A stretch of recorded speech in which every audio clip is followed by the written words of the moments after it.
pourquoi on va faire certaines choses. Par exemple, on va avoir des gens qui portent des gants mais qui ne portent pas de masque, ou qui portent un masque mais qui le mettent en dessous du nez, qui se touchent le nez après qu'ils aient touché toute la MIRPA. Donc c'est aussi notre rôle de conseil et de guidance à ce niveau-là, de remettre les choses en place, quoi.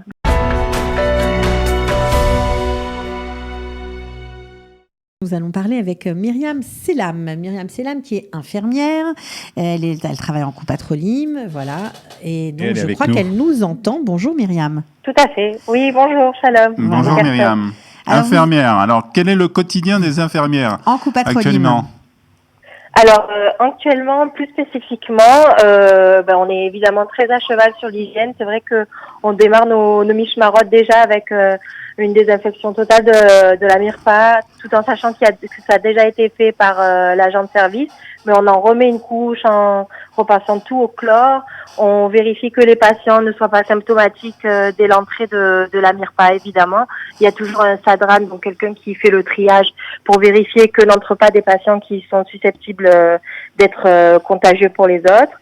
Et au niveau des soins, alors c'est vrai que l'activité a quand même, au niveau du terrain, a été quand même assez réduite. Dans certaines Coupatrolime comme la nôtre, même le nombre d'effectifs d'infirmières a diminué.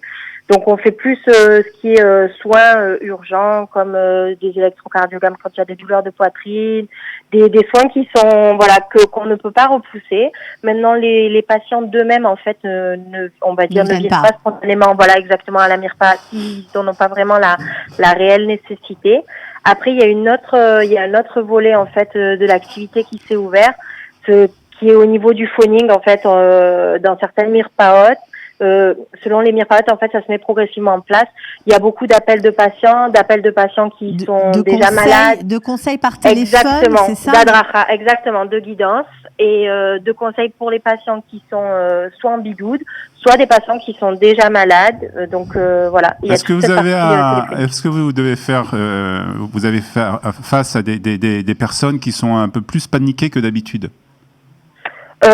Oui, on voit la réaction des patients. C'est vrai que en général, par rapport à ce qu'on a connu en France, on va dire que les patients ne sont pas du tout autant portés, on va dire, sur l'hygiène que ce qu'on a connu en France.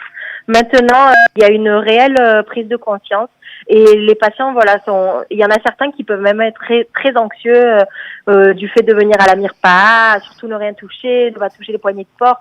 Il y en a certains, qui sont anxieux, mais c'est important aussi, et c'est aussi une partie de notre travail, de repasser les choses dans leur contexte, de réexpliquer les gestes, pourquoi on va faire certaines choses. Par exemple, on va avoir des gens qui portent des gants mais qui ne portent pas de masque, ou qui portent un masque mais qui le mettent en dessous du nez, qui se touchent le nez après qu'ils aient touché toute la MIRPA.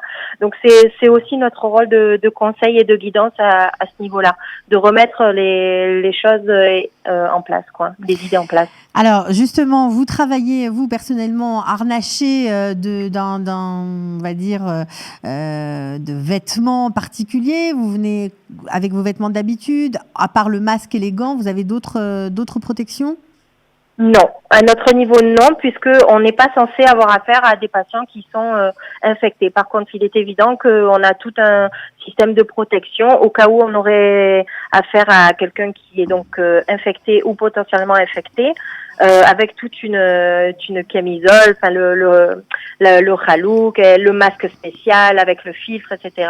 Mais avec nos patients au quotidien, on travaille avec le masque, les gants et surtout la désinfection entre chaque patient à tous les niveaux en fait de notre terrain en fait, que ce soit au niveau de la table, c'est une autre manière de travailler, hein.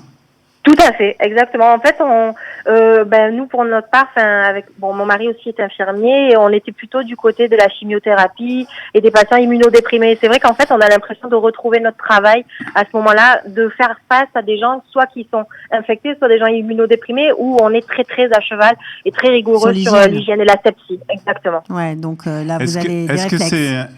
Est-ce que ces mesures de sanitaires, ces mesures qui sont prises maintenant, est-ce que vous pensez qu'on va les continuer même après la crise de ce coronavirus? Honnêtement, je suis pas sûre. Je pense que quand même les gens ont pris conscience que le fait de contaminer ou d'être contaminé, c'est quelque chose qui peut se passer à n'importe quel temps et quelle que soit la maladie.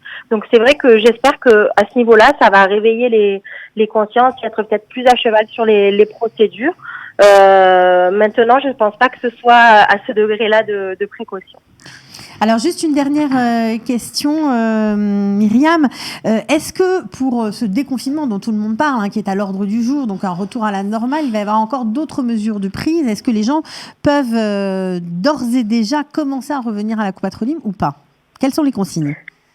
Pour l'instant, non. On n'a eu aucune nouvelle consigne concernant un retour des patients, enfin, on va dire de tous les patients à la normale, à la MIRPA.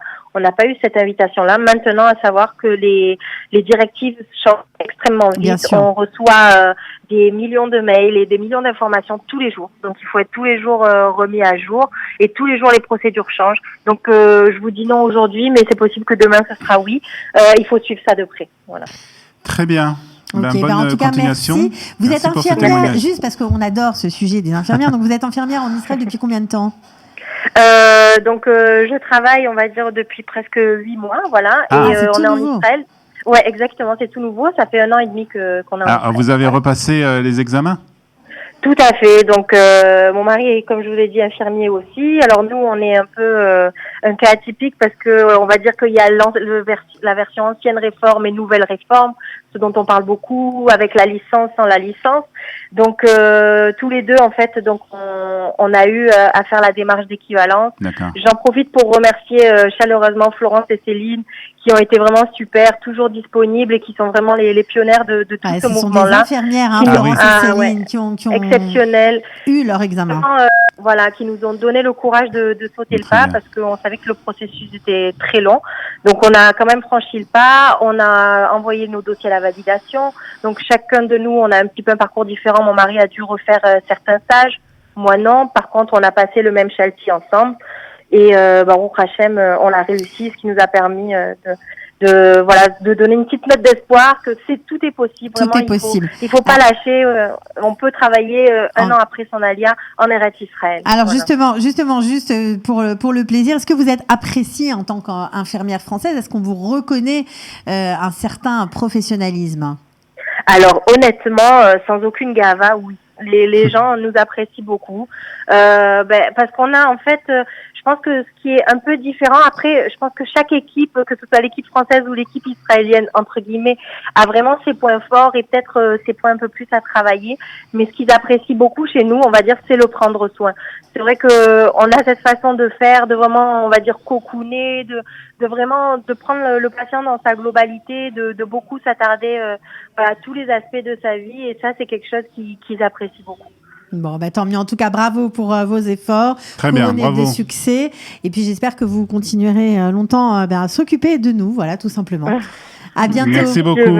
Merci à vous. Bonne journée. Au revoir. Retrouvez du dimanche au vendredi notre live quotidien spécial coronavirus. 3 heures de direct ininterrompu de 8h à 11h. Pour tout savoir sur l'actualité du virus en Israël, mené par Daniel Haïk, Olivier Granillic et Cathy Choukroun. Le live Studio Qualitas, c'est tous les jours en direct, puis en replay sur Facebook, YouTube ou sur notre application et sur le site studioqualita.com.